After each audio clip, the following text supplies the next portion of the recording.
दोस्तों, मेरा नाम राशिद ज़हीर है और आप देख रहे हैं मेरा न्यूज़ चैनल जिसका नाम है न्यूज़ 9 टीवी। आपने मेरा टाइटल देखा कि देश भर में कांग्रेस जीती और क्या नागालैंड में त्रिपुरा में भारतीय जनता पार्टी जीती। मैंने क्वेश्चन मार्क लिखा। आप ये सोचकर वीडियो के अंदर क्लिक कर गए कि देखते हैं कि देश भर में कांग्रेस कहाँ जीती। गोदी मीडिया के माध्यम से तो ये बताया जा रहा है कि त्रिपुरा हो, नागालैंड हो या मेघालय हो, वहाँ भारतीय जनता पार्टी ने अपनी ज़बरदस्त जीत दर्ज की है और मोदी जी का जादू चला हुआ है। यही बात आपको दिखाई जा रही है। लेकिन दर्शकों, रिजल्ट अगर भारतीय जनता पार्टी के पक्ष में 2 जगह आए भी हैं, उसके बावजूद भी भारतीय जनता पार्टी क्यों हार गई है ये भी मैं आपको बताऊंगा, और देश भर में कांग्रेस कैसे जीत गई है ये भी मैं आपको बताऊंगा।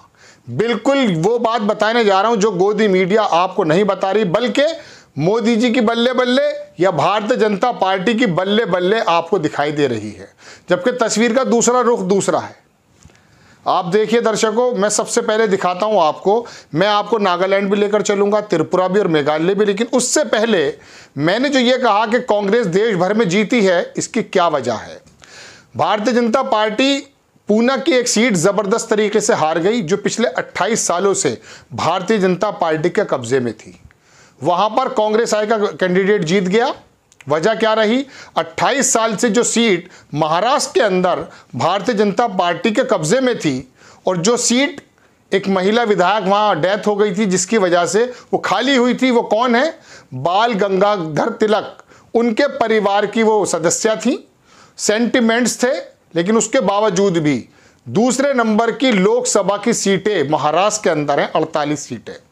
वहां महाविकास अघाड़ी यानी कि कांग्रेस, एनसीपी और शिवसेना का जो गठबंधन है उसने किस तरह से पूना की उस सीट पर कब्जा कर लिया है, और कांग्रेस आई ने भारतीय जनता पार्टी के कैंडिडेट को 28 साल से उस सीट को छीन निकाला है। ये इस बात की तरफ इशारा करता है दर्शकों कि आने वाले समय में 2024 में भारतीय जनता पार्टी की टेढ़ी खीर कितनी महाराष्ट्र में होने वाली है।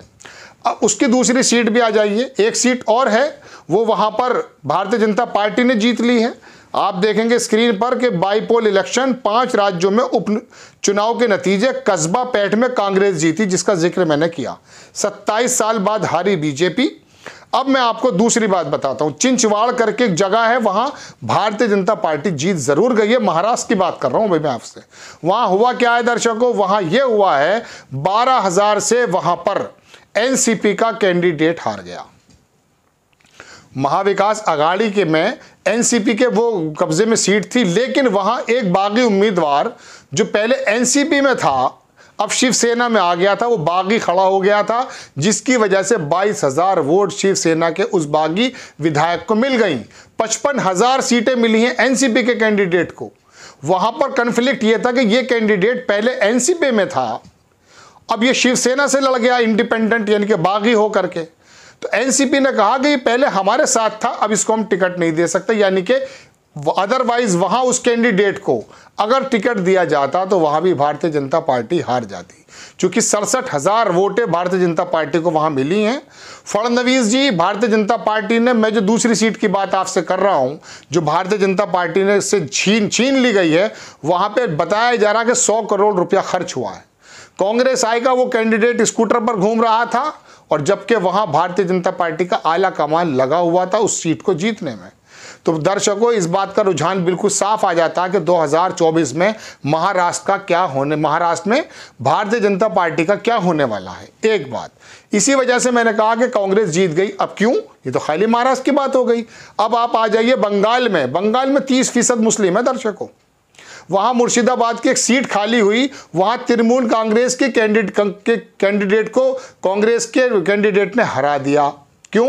क्योंकि तमाम मुस्लिम वर्ग ने बंगाल के अंदर, बहुत ध्यान रखिएगा, बंगाल वहां पर बेहतरीन जगह है ममता बनर्जी की, उनके कैंडिडेट को वहां पर हरा दिया गया। ज्यादातर वोट मुस्लिम समुदाय का है, जो इस बात का इशारा देता है कि 2024 में 30% बंगाल का मुसलमान अगर कांग्रेस की तरफ चला जाता है तो जो पहले कभी हुआ था कि भारतीय जनता पार्टी को 18 सीट मिली थी, वहां कांग्रेस को मिल सकती है। अब आप आ जाइए तमिलनाडु में अन्ना द्रमुक के कैंडिडेट को कांग्रेस आई के कैंडिडेट ने हरा दिया। वहां पर द्रमुक ने साथ दिया था, वहां पर भी कांग्रेस जीत गई है। तो ये 3 जगह देख लिया आपने। झारखंड में वाकई एक भारतीय जनता पार्टी का कैंडिडेट जीता, लेकिन वो आजसू के साथ था, वहां की लोकल पार्टी के साथ भारतीय जनता पार्टी का गठबंधन था, जिसने महतो को हरा दिया, दूसरे कैंडिडेट को हरा दिया। अरुणाचल प्रदेश के अंदर एक भारतीय जनता पार्टी का कैंडिडेट जीता, लेकिन निर्विरोध वहां पर कोई दूसरा बंदा टिकट खड़ा इलेक्शन के लिए खड़ा ही नहीं था। इन 5 जगहों से ये रिजल्ट निकल कर आता है दर्शकों कि चारों तरफ कांग्रेस आई का कैंडिडेट जीत रहा है, या महाविकास अघाड़ी अगर साथ में है तब भी कांग्रेस आई का ही जीत रहा है। तो पता चलता कि 2024 में जो दिखाया जा रहा है कि त्रिपुरा और मेघालय और तमाम नागालैंड में भारतीय जनता पार्टी जीत गई है, मोदी जी का जादू चल रहा है, 2024 में बहुत टेढ़ी खीर है। और अब अगर आप बिहार चले जाएंगे तो मैं आपको बता चुका हूं कि वहां भी ऐसी गठबंधन है।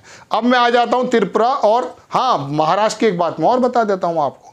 महाराष्ट्र में अंधेरी ईस्ट में अभी पिछले दिनों इलेक्शन हुआ था, वहां पर तब भी शिंदे का कैंडिडेट, भाजपा का कैंडिडेट चला गया था मैदान छोड़ करके। एमएलसी का चुनाव हुआ तो 6 में से शायद 1 सीट भारतीय जनता पार्टी जीती, बाकी हार गई थी। तो ये लिटमस टेस्ट जितने हुए हैं महाराष्ट्र के अंदर, वो दिखाते हैं कि वहां शिवसेना ने अस्मिता का सवाल बनाकर रख दिया है, जो आने वाले समय में भारतीय जनता पार्टी को नुकसान पहुंचाएगा। दूसरे नंबर का स्टेट है उत्तर प्रदेश के बाद, 48 सीटें आती हैं। अब दर्शकों मैं आपको त्रिपुरा लेकर चलता हूं। जैसा कि मैंने आपको कहा कि क्या वहां भारतीय जनता पार्टी जीती है, मुझे लगता है कि जीती है, नहीं जीती वो मैं आपको बताता हूं। सबसे पहले दर्शकों मैं आपको त्रिपुरा के एक चार्ट दिखाने की कोशिश करता हूं। त्रिपुरा में वाकई दोबारा से सरकार बन गई है भारतीय जनता पार्टी की। कौन है? बीजेपी के 33, लेफ्ट के 14, कांग्रेस और लेफ्ट का दोनों का गठबंधन था। और टीएमपी, वहां जो एक लोकल वहां राजघराना बताया जाता है, उसने अपनी बहुत ज़बरदस्त उम्मीद, अपनी दावेदारी पेश की है। वो 13 सीटें वहां लगभग जीतने के कगार पर है। यहां त्रिपुरा में भारतीय जनता पार्टी वाकई जीती, लेकिन आप 2018 में अगर आप जाएंगे तो पता चलेगा कि वहां भारतीय जनता पार्टी के 2 चीफ मिनिस्टर रहे, उनको पहले कितनी सीटें थी और अब कितनी है, कितना वोट परसेंटेज घट गया है, ये बात तो मैं आपको कल तक बताऊंगा, चूंकि अभी गिनती का दौर जारी है। लगभग रुझान आ चुके हैं। आज आप मेरी खबर देख रहे हैं, कल की बात है, लेकिन अभी तक भी वहां पर जो है ये नहीं पता चल पाया कि कितना परसेंटेज भारतीय जनता पार्टी का घटा है, लेकिन सीटें पिछले के मुकाबले घट गई हैं। क्या इसे आप जीत मानते हैं? लेकिन जीत तो जीत है, मान लिया जीत है। अब आप चलिए मेघालय की स्क्रीन में आपको दिखाता हूं दर्शकों। बीजेपी को पिछली बार 2018 में 2 सीटें थीं, इस बार 3 है। एनपीपी के साथ ये सरकार बना पूरे 5 साल रही, और अमित शाह जी कहते हैं कि देश में नंबर 1 भ्रष्टाचार यदि कोई प्रदेश में है तो वो मेघालय में है। छोड़ दिया था, 60 सीटों पे खुद चुनाव लड़े थे, लेकिन अब वहां से ये 2 से 3 हो गए। अब ये जाकर के, चूंकि वहां लोकल पार्टी जो एनपीपी है वो उसको शामिल जरूर कर लेगी, क्योंकि उनके मकसद दिल्ली से निकलते हैं।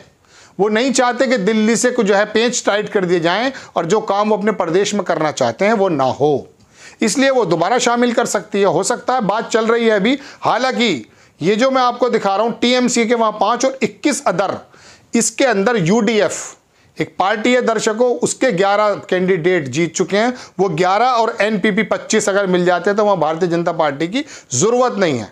लेकिन भारतीय जनता पार्टी पिछली बार 2 सीटों के साथ ये दिखाती थी कि मेघालय में हमारी सरकार है, जबकि 2 कैंडिडेट थे। इस बार 60 पर लड़े, 3 पर रह गए। क्या ये जीत है? लेकिन ये लोग अगर शामिल कर लेते हैं, पीए संगमा के साहबजादे हैं ये, जो पहले 5 साल चीफ मिनिस्टर रहे। हालांकि पिछली बार वहां कांग्रेस के 21 सीटें आई थी, टीएमसी में चले गए थे। आज टीएमसी की 5 और कांग्रेस की 5 और बाकी अदर, वहां पर इतना ज़्यादा मामला होता है दर्शकों कि हमारे लोकल के लोग भी वहां पार्टी जैसी बना लेते हैं। तो वहां के कोई ज़्यादा ये सोचने की ज़रूरत नहीं कि भाजपा मत जो है इतने नंबरों पर आ गई है, ये सरकार के साथ बना रही है सरकार, ऐसा नहीं है। तो दर्शकों यहाँ मेघालय में कोई जीत नहीं मिली। अब आ जाइए आप नागालैंड में 37, पिछली बार कितनी थी? 40 से ऊपर, 45 के करीब। कांग्रेस की यहाँ कोई नहीं। एमपीएफ, इसी एमपीएफ से निकली हुई पार्टी एनडीपीपी है ये। इसमें 6 पार्टियों का गठबंधन है दर्शकों। इसमें 15 या 20 सीटों पर यहाँ लड़ी थी भारतीय जनता पार्टी, 12 शायद जीती है, पिछली बार भी 12 ही जीती थी। तो दर्शकों यहाँ पर भी भारतीय जनता पार्टी का कोई ऐसा परचम नहीं है। ये लोकल के लोग, अब ये जो 21 लोग हैं, 21 कैंडिडेट जो जीत गए नागालैंड में, मालूम है आपको उसमें किस किस के कैंडिडेट हैं? इसके अंदर रामविलास पार्टी का कैंडिडेट है, इसमें अठावले साहब के 2 कैंडिडेट हैं, इसमें एनसीपी के 7 कैंडिडेट हैं, इसमें जदयू के कई कैंडिडेट हैं। यानी कि क्या इसका मतलब बिहार की पार्टी वहाँ काम वोट बना लेती हैं? होता यह है कि वहाँ इंडिपेंडेंट लोग इतने मजबूत हैं, वो सिर्फ नाम मात्र के लिए टिकट ले आते हैं और वो जीत जाते हैं। ऐसा नहीं है कि बिहार की रामविलास की जो पार्टी है, लोक जनशक्ति पार्टी, उसका कोई वहाँ मजबूत आधार है, नहीं। वो टिकट ले आते हैं, वहाँ से तो अपनी पर्सनैलिटी पर लड़ते हैं। तो गोया के वहाँ मजबूत इंडिपेंडेंट कैंडिडेट है भारतीय जनता पार्टी नहीं। लेकिन आपको गोदी मीडिया क्या बता रहा है कि देखिए मोदी जी ने परचम लहरा दिया है। मोदी जी आ भी गए बयान देने कल, और बता भी दिया कि विपक्ष कह रहा कि मर जा मोदी, और बाकी लोग कह रहे हैं मत जा मोदी। मोदी को जाने की बात कह चुका है पूरा का पूरा, जो है जितना भी मैं आपको समीकरण बता रहा हूं चुनाव का। आप देख लीजिएगा दर्शकों, महाराष्ट्र के सामने इतनी जबरदस्त स्कीम मैंने आपको बताई। बाल गंगाधर तिलक के परिवार की सदस्य जो देहांत हो चुका, उसके बावजूद भी अगर वहां पर कांग्रेस का बंदा जीत जाता है 28 साल बाद, तो ये गुस्सा नजर आता है महाराष्ट्र में। फिर मैंने आपको बताया कि बाकी जो बंगाल के अंदर मुस्लिम 30% है, वो वहां पर तृणमूल को हरा देता है, तो ये बाकायदा मजबूत करता कांग्रेस को। इसलिए मैंने आपसे कहा कि कांग्रेस देश भर में जीत रही है, और तीनों प्रदेशों में हालत देख ली, कहीं 2 हैं कहीं 12 हैं। उसके बावजूद ये प्रचार किया जा रहा है भारतीय जनता पार्टी ये जीतने के बाद भी हार के करीब है या नहीं, इस बात का अंदाजा आप करें। ये विश्लेषण आपको कैसा लगा, अपनी राय कमेंट्स बॉक्स में जरूर दीजिएगा। चैनल को सब्सक्राइब कीजिएगा, शेयर कीजिएगा। नेक्स्ट टाइम मैं किसी खबर के साथ आता हूं। जय हिंद।